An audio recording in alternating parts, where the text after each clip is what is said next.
저는 그라운드 아키텍처를 운영하고 있는 김한중 소장이라고 합니다. 반갑습니다.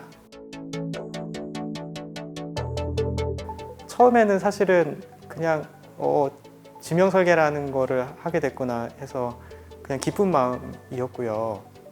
수락을 하고 나서 이게 뭔지를 좀 알아보는 과정에서 이제 지난 참여하신 분들의 목록을 본 뒤에는 이게 굉장히 영광스러운 자리였구나를 깨닫고 굉장히 좋으면서도 갑자기 부담이 확 되기 시작했었어요. 네.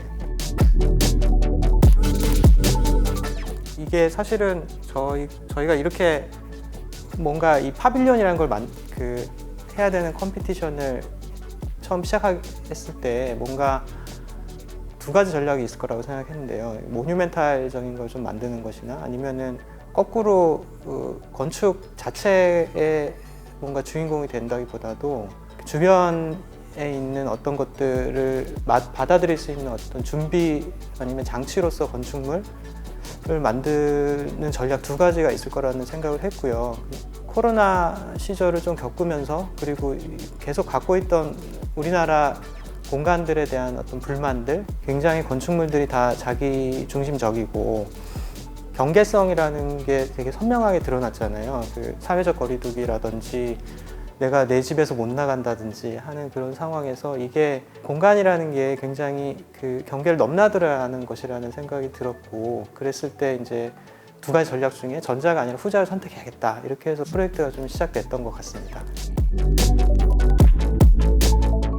결국에는 이 프로젝트는 이제 저 건축물 자체보다도 건축물과 관계하고 있는 풍경들에 대한 얘기인데요. 처음에 이제 여기 왔을 때 사실은 굉장히 좋은 장소이고, 이게 만약에 개인이나 민간한테 주어졌다면은 이 풍경들이나 이 주변에 있는 컨텐츠를 끝까지 이렇게 뽑아 먹을 만한 그런 자리인데, 이게 너무 이렇게 뭔가 점잖고 뭐가 없는 거예요. 그래서 그냥 사실은 딱 한 가지 목표밖에 없었습니다. 이 안에 갔을 때 그냥 좋다, 그냥 장면적으로도 뭔가 아름다운 게 있고 가만히 앉아 있어도 기분이 좋고 정말 좋은 공간이다라는 그거를 만드는데 초점을 맞췄던 계획 아니라고 생각해요. 크게 보면은 세종로랑 이제 덕수궁 그리고 뒤에 있는 성공회 성당이 굉장히 뽕을 뽑아야 되는 컨텐츠인데, 거기를 향해서 이제 공간들이 어떻게 대응할 것인가에 대해서 풀어냈던 아니고, 그래서 세 가지 파빌리온으로 각각의 방식으로 대응하고 있는 그런 모습이 된 것 같습니다. 여기 처음 왔을 때 조금 이제 이상했던 거는, 이게 분명히 안전은 굉장히 중요한 문제지만 유리난간, 세종로 쪽에 유리난간이 너무 높더라고요. 난간이 1.45m라는 거는 실제로 벽으로 좀 느껴지더라고요. 그래서 건축가는 아마 이거를 그렇게 세종로와 소통하는 방식으로 생각을 하셨을 텐데, 지금 저희는 그래서 그걸 좀 다시 회복하려는 노력이었던 것 같아요. 긴 마루를 두고 그 유리난간 높이를 조금 극복을 하면서 실제로 그 장애물 없이 그 세종로에 있는 사람들과 대면할 수 있는 상황을 좀 만들려고 하는 것, 그것 때문에 이렇게 긴 건물이 된 것 같습니다. 그러니까 처음에 이제 단어적으로 서울 마루라고 되어 있는 거에 좀 의문을 갖고 시작을 한 거예요. 사실 마루는 광장이랑 성격이 굉장히 다른 건데, 지금 여기 서울마루에서는 그게 조금 혼용되는 과정에서 뭔가 정체성이 좀 불명확해지는 부분이 분명히 있다. 제가 생각했을 때 마루라는 거는 굉장히 관계적이고 외부 환경과 연속적이어야 되는 상황이고, 광장이라는 거는 한편으로는 굉장히 접근성이 좋아야 되는 거잖아요. 근데 사실은 이 스킴 자체가 이제 땅에서 떨어져 있는 거기 때문에 이게 굉장히 섬적인 상황이라는 생각이 들었어요. 그래서 광장은 아닌데 이름은 마루라고 붙여놓고 성격은 다들 광장이라고 생각하시는 것 같더라고요.